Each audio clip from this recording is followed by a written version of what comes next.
ఎన్నికలు నిర్వహించండి అని. మరి అత్యవసరంగా ఎన్నికల్లో నిర్వహించాలంటే ఈ చట్టం అడ్డంకిగా మారిందని, శాసనసభకు సమయం ఉందని మంత్రివర్గ సమావేశాన్ని ఏర్పాటు చేసి ఆర్డినెన్స్ తీసుకొచ్చి ఆ 50% అడ్డంకిని తొలగించండి అని ఆర్డినెన్స్ పాస్ చేసినాం. ఆ ఆర్డినెన్స్ కూడా గవర్నర్ గారి దగ్గరికి వెళ్ళింది. గవర్నర్ గారు అది కూడా ఆమోదించకుండా రాష్ట్రపతి గారికి పంపించారు. ఇవాళ విద్యా ఉద్యోగ అవకాశాలలో 42% రిజర్వేషన్, స్థానిక సంస్థల్లో 42% రిజర్వేషన్ బలహీన వర్గాలకు ఇచ్చే బిల్లులు రాష్ట్రపతి గారి దగ్గరనే ఉన్నాయి. చంద్రశేఖరరావు గారు తెచ్చిన చట్టం ఈరోజు 50% లోపలనే రిజర్వేషన్లు ఉండాలని ఏదైతే చేసిండో దాన్ని తొలగించడానికి చేసిన ఆర్డినెన్స్ కూడా ఈరోజు కేంద్ర ప్రభుత్వం దగ్గర, రాష్ట్రపతి గారి దగ్గర చిక్కుకున్నాయి.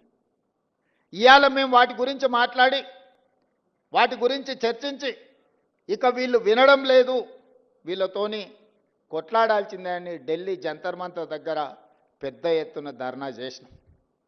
మొత్తం మంత్రివర్గము, పార్లమెంట్ సభ్యులు, శాసనమండలి సభ్యులు, శాసనసభ్యులు, సంఘాల నాయకులందరూ కూడా అక్కడికి వచ్చి వేలాది మంది రోజు మొత్తం ధర్నా చేస్తే దేశంలో వివిధ రాష్ట్రాలకు సంబంధించిన 100 మంది పార్లమెంట్ సభ్యులు, ముఖ్యంగా తమిళనాడు నుంచి, మహారాష్ట్ర నుంచి, బీహార్ నుంచి, ఉత్తరప్రదేశ్ నుంచి వివిధ రాష్ట్రాలకు సంబంధించిన పార్లమెంట్ సభ్యులు అందరూ కూడా మేము అండగా నిలబడతాం, మీ న్యాయమైన కోరిక సాధించడానికి మేము సహకరిస్తామని వాళ్ళందరూ కూడా అక్కడికి వచ్చి మనకు మద్దతు పలకడం జరిగింది.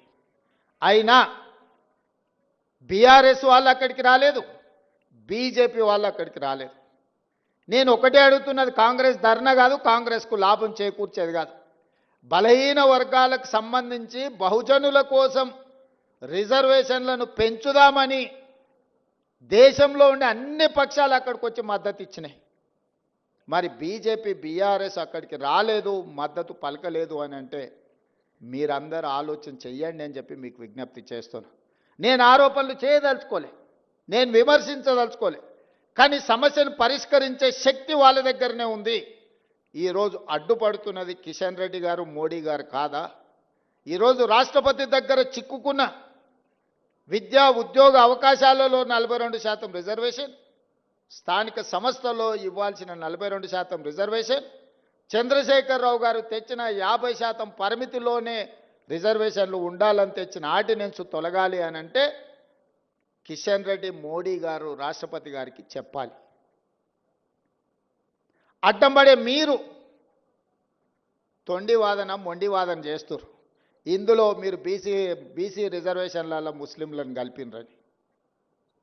చదువుకున్న వాళ్ళు, కేంద్ర మంత్రులుగా పనిచేస్తున్న వాళ్ళు, ఈ దేశంలో రాజ్యాంగంలోనే ప్రొవిజన్ లేదు, మత ప్రాతిపదికన రిజర్వేషన్లకు తావు లేదు. మత ప్రాతిపదికన ఏ రిజర్వేషన్ ఉన్నా 2 నిమిషాలలో సుప్రీంకోర్టు కొట్టేస్తుంది. మేము పంపించిన బిల్లుల్లో కానీ, మేము పంపించిన ఆర్డినెన్స్లో కానీ ఎక్కడైనా మత ప్రాతిపదికన 1% 0.1% రిజర్వేషన్ అయినా ఉందా మీరు చూపించండి అని చెప్పి బీజేపీ, బీఆర్ఎస్ నాయకులను నేను అడుగుతున్నా. ఎందుకు అబద్ధాలతోని బలహీన వర్గాలను అడ్డుకుంటున్నారు, బహుజనులకు అన్యాయం చేస్తున్నారని నేను ఈ వేదిక మీద నుంచి అడగదలుచుకున్నా. చట్టంలో ఎక్కడా లేదు. నిజంగానే ఒకవేళ ముస్లిం రిజర్వేషన్లను తీయాలన్న ఆలోచన మీకు ఉంటే, మీ సిద్ధాంతమే అదైతే, నాగ్పూర్లో ఆర్ఎస్ఎస్ కేంద్ర కార్యాలయం ఉంటుంది. 1970 నుంచి దాదాపుగా 20-25 ముస్లింలో ఉన్న, ముస్లిం మతాన్ని పాటించే సామాజిక వర్గాలకు బీసీ రిజర్వేషన్ మహారాష్ట్రలో ఉంది. మీరు తొలగించగలరా? గుజరాత్, నరేంద్ర మోడీ గారు పుట్టి పెరిగిన గుజరాత్ రాష్ట్రంలో ఈరోజు ముస్లిమ్స్కి బీసీ రిజర్వేషన్లు వస్తున్నాయి. నరేంద్ర మోడీ గారు గుజరాత్లో తొలగించగలరా? ఈరోజు ఉత్తరప్రదేశ్లో బీసీ రిజర్వేషన్లలో ముస్లింలకు సంబంధించిన రిజర్వేషన్లు ఉన్నాయి. ఉత్తరప్రదేశ్ నుంచి ప్రధానమంత్రిగా ఉన్న నరేంద్ర మోడీ గారు మీరు ఉత్తరప్రదేశ్లో తొలగించగలరా? దూదేకుల కానీ, నూరు భాష కానీ, ఇతర ముస్లిం వెనుకబడిన వర్గాలు మొదటి నుంచి బీసీలలో రిజర్వేషన్లు ఉన్నాయి. మన దగ్గర కూడా దూదేకులకు రిజర్వేషన్ ఉంది, నూరు భాష ఉంది. అదేవిధంగా బార్బర్ కమ్యూనిటీ, కటింగ్ చేసే వాళ్ళు ముస్లింలలో ఉన్నారు, కుల వృత్తులు, బట్టలు ఉతికే వాళ్ళు ఉన్నారు, దూది నేసే వాళ్ళు ఉన్నారు. వీళ్ళందరికీ కూడా బలహీన వర్గాల కింద రిజర్వేషన్లు ఉన్నాయి. 50-60 సంవత్సరాల నుంచి వాళ్ళకి రిజర్వేషన్లు ఉన్నాయి. ఇవాళ కొత్తగా ఎవరు ఇచ్చింది లేదు. ఈ ముసుగు తొడుక్కొని ముస్లిం ముసుగు తొడుక్కొని బహుజనులకు అన్యాయం చేయాలి, బహుజనులకు రిజర్వేషన్లు ఇవ్వొద్దు అని కొన్ని రాజకీయ పక్షాలు అడ్డుకుంటున్నాయి. ఇవాళ నిజంగానే తెలంగాణ రాష్ట్రంలో మేము ఇస్తే మేము చేసిన చట్టంలో ఎక్కడైనా ఉంటే చూపించండి. అబద్ధాల ప్రాతిపదికన దెబ్బతీయాలి మా ఆలోచనని, రాహుల్ గాంధీ గారి విధానాన్ని. రాహుల్ గాంధీ గారి మీద కోపం ఉంటే వారి మీద ప్రదర్శించండి. చాలా కేసులు పెట్టారు, ఇంకా 4 కేసులు పెట్టండి. కానీ ఆయన నమ్మిన సిద్ధాంతాన్ని దెబ్బతీయడానికి ప్రయత్నం చేయొద్దు అని చెప్పి కేంద్ర ప్రభుత్వానికి నేను విజ్ఞప్తి చేస్తున్నా. ఆయన సంపూర్ణంగా విశ్వసిస్తున్నాడు ఈ సమాజంలో సమూలమైన మార్పు రావాలంటే బహుజనులు నిలదొక్కోవాలి, బహుజనులు ఆర్థికంగా విద్య ఉద్యోగాలలో ఎదగాలి అనేది రాహుల్ గాంధీ గారి విధానం. ఆ విధానాన్ని అమలు చేయడమే నా బాధ్యత, మా ఉప ముఖ్యమంత్రి బట్టి విక్రమార్క గారి బాధ్యత. రాహుల్ గాంధీ గారు ఏ సూచన చేసినరో 100% అమలు చేయడం మా బాధ్యత. ఇవాళ క్రమంలో వస్తాయి సమస్యలు, మాకు తెలుసు. ఆ సమస్యల్ని పరిష్కరించుకుంటూ ముందుకు వెళ్తాం. సమస్య వచ్చినప్పుడు, సమస్య మీద మేము కొట్లాడినప్పుడు మీరు అండగా నిలబడాల్సిన నైతిక బాధ్యత మీ వైపున ఉన్నదని చెప్పి నేను భావిస్తున్న ఈ వేదిక మీద నుంచి మీకోసమే నిలబడి కొట్లాడినప్పుడు నైతికంగా మీ మద్దతు మాకుంటే మాకింకా ధైర్యం వస్తుంది, దాని అమలు వేగంగా చేయగలము. మీ అందరూ అండగా నిలబడాలి. చివరగా ఇంతకుముందు మిత్రులు పొన్నం ప్రభాకర్ గారు చెప్పారు, ఉస్మానియా యూనివర్సిటీ వైస్ ఛాన్సలర్ వస్తే నేను చెప్పిన, ఇప్పుడు గ్రామాలలో ప్రభుత్వం దగ్గర భూములు లేవు.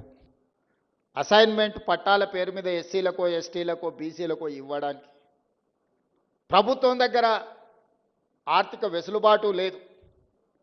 కావలసినంతగా కార్పొరేషన్ల నుంచి మీకు సహాయం చేయడానికి ప్రభుత్వానికి ఉన్న చిత్తశుద్ధి ఒక్కటే, మీరు బాగుపడాలి, మీ తలరాతలు మారాలి అనంటే చదువు ఒక్కటే పరిష్కారం. అందుకే young India integrated residential schools SC ST BC minority పిల్లల్ని ప్రతి నియోజకవర్గంలో 200 కోట్ల రూపాయలతో ఈరోజు డైట్ ఛార్జెస్ కానీ కాస్మెటిక్ ఛార్జెస్ కానీ పెంచి విద్య ఒక్కటే మీ జీవితంలో మార్పు తీసుకొస్తుంది, మీ తలరాతలు మారుస్తుంది. ఇబ్రహీంపట్నం దగ్గర ఉండే మధు యాస్కి గారు ఈరోజు అమెరికాకి వెళ్ళి ఒక గొప్ప న్యాయ కోవిదుడు కాగలిగిండు అంటే చదువుకోవడం వల్ల కాగలిగిండు. బట్టి విక్రమార్క గారు ఉప ముఖ్యమంత్రి అయిందంటే చదువుకోవడంతోనే అయిండు. పెద్దలు కేశవరావు గారు మాకందరికీ ఆదర్శప్రాయుడు అయిందంటే చదువుకోవడం వల్ల అయ్యిండు. ఈరోజు పొన్నం ప్రభాకర్ మంత్రి అయిందంటే చదువుకోవడం వల్ల అయ్యిండు. ఇక్కడున్న యువకులకు నా సూచన ఒక్కటే, చదువు ఒక్కటే మన తలరాతను మారుస్తుంది. మీకు నాణ్యమైన చదివిచ్చి మీ అర్హత తగ్గ ఉద్యోగాన్ని ఇచ్చే బాధ్యత కాంగ్రెస్ ప్రభుత్వం తీసుకుంటుంది. ముఖ్యమంత్రిగా నేను తీసుకుంటా. మీరు మా కుటుంబ సభ్యులు. నేను ఎస్సీ వర్గీకరణ చేసినప్పుడు మా మాదిగ సోదరులు, మా మాదిగ బిడ్డ, మా మాదిగ సోదరుడు ఒకవేళ ముఖ్యమంత్రి ఉంటే మాకు ఎంత న్యాయం జరుగుద్దో, రేవంత్ అన్న ఉంటే కూడా మాకంత న్యాయం జరిగింది. 59 ఉపకులాలకు న్యాయం జరిగిందని మాదిగ సోదరులు వాళ్ళ సామాజిక వర్గంలో నన్ను సభ్యత్వం ఇచ్చింది. ఇవాళ సర్దార్ సర్వాయి పాపన్న విగ్రహమే కాదు, బలహీన వర్గాల కోసం ఒక మంచి పని చేస్తే గౌడ సోదరులలో కూడా మహేష్ గౌడ్ గారు నాకు సభ్యత్వం ఇచ్చాడు. సంతోషం. మా పండుగ సాయన్న గురించి చర్చించినప్పుడు, ప్రస్తావించినప్పుడు మా వాకిటి శ్రీహరిని ముదిరాజ్ సోదరుల నుంచి మంత్రిని చేసినప్పుడు నాకు మా ముదిరాజ్ సోదరులు కూడా అందులో సభ్యత్వం ఇచ్చిండ్రు. నేను ఎందుకు చెప్తున్నా అంటే నా బాధ్యత. రాహుల్ గాంధీ గారు ఏం కోరుకుంటున్నారో, ఈరోజు పీసీసీ ప్రెసిడెంట్ కావచ్చు, మంత్రి కావచ్చు, క్యాంపెయిన్ కమిటీ చైర్మన్ కావచ్చు, పబ్లిక్ సర్వీస్ కమిషన్ చైర్మన్గా బుర్రా వెంకటేశంని ఐఏఎస్ చదివిండు కాబట్టి ఆయన వేయగలిగినాం. మా సోదరిమణి శారదని మహిళా కమిషన్ చైర్పర్సన్ వేయగలిగినాం అంటే చదువుకున్నది కాబట్టి వేయగలిగినాం. ఇవాళ ఒక Venkatesh Goud public service commission chairman అయినా, ఒక పొన్నం ప్రభాకర్ గౌడ్ మంత్రి అయినా, ఒక మహేష్ గౌడ్ పీసీసీ ప్రెసిడెంట్ అయినా, మధు యాస్కి గౌడ్ గారు క్యాంపెయిన్ కమిటీ చైర్మన్ అయినా, యువకుడు శ్రీకాంత్ ఈరోజు కమిషన్ చైర్మన్ సభాధ్యక్షత వహించిందంటే చదువు ఒక్కటే కారణం. మీ అందరికీ నా సూచన ఒక్కటే, ఇవన్నీ కూడా మీరు నిలబడాలి, నిలదొక్కోవాలి. మీ తలరాతలు మారాలి. మీరు డాక్టర్లు, లాయర్లు, ఇంజనీర్లు కావాలి, ఐఏఎస్లు, ఐపీఎస్లు, ఐఎఫ్ఎస్లు అయి రాజ్యాధికారంలో భాగస్వాములు అసలైన తొలి వెలుగు. ఫాలో వాట్సాప్ @తొలి వెలుగు official.